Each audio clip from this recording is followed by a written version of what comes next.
శ్రీమాత్రే నమః. ఈరోజు వీడియో టెంకాయ ఒత్తిని ఎలా తయారు చేయాలో ఈ వీడియోలో చూద్దామండి. మనం 365 పోగులు తీసుకొని మనము టెంకాయ ఒత్తి తయారు చేసి ఈ వీడియోలో చూద్దాం. మనము ఇది కార్తీక పౌర్ణమి కానీ సోమవారం కానీ అలాగే వెలిగించుకోవచ్చు. ఇప్పుడు ఎలా చేయాలో చూద్దామండి. ఇదిగో ముందు దారం, ఈ పత్తిని శుభ్రం చేసేసుకొని మనం దారం తీసుకోవాలి. ఇలాగ మందంగా ఉన్న అట్ట అయినా పర్వాలేదు, లేకపోతే పాలకైనా పర్వాలేదు. కొంచెం మందంగా ఏది ఉంటే మనం దానికి ఈ పోగులు మనం చుట్టేసుకోవాలి. ఇలా పోగులు మనం అన్నీ ఇలా చుట్టేసుకోవాలి.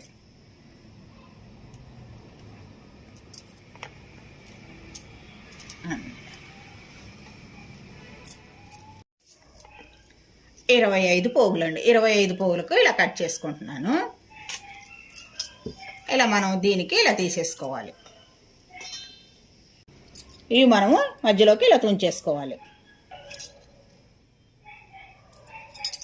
మనము దీన్ని మళ్ళీ మధ్యలోకి ఇలా తుంచేసుకోవాలి.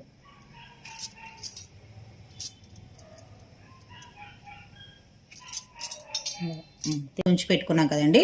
ఇప్పుడు 25 ఇలాగా 25 4 కలిపితే 100.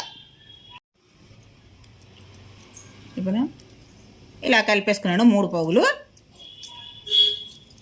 ఇవి 365 పోగులు.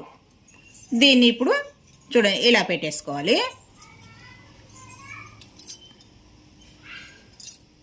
ఇలా మధ్యలోకి ఇలా పెట్టేసుకోవాలి. దీన్ని ఇలా పెట్టేసుకోవాలి.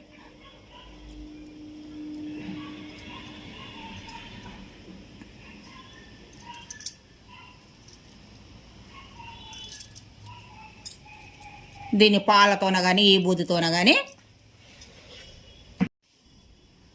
దీన్ని ఇలాగ మనం ఒత్తి వెలిగించుకోవడానికి చేసుకోవాలి. ఇలాగ కొంచెం పత్తిని యాడ్ చేసుకుంటే కాడ కొంచెం పెద్దది వస్తుంది. చూడండి, ఇది టెంకాయ ఒత్తి. ఇదేంటంటే మనము నెయ్యిలో రాత్రికి తడిపెట్టేసుకొని మనం పౌర్ణమి రోజైనా సోమవారం రోజైనా 365 వెలిగించుకోవచ్చు. ఈ వీడియోలో మనము 305 టెంకాయ ఒత్తి చూసాం కదండి. నెక్స్ట్ వీడియోలో కలుసుకుందాం. వీడియో నచ్చితే లైక్ చేయండి, షేర్ చేయండి, సబ్స్క్రైబ్ చేయండి. Thank you.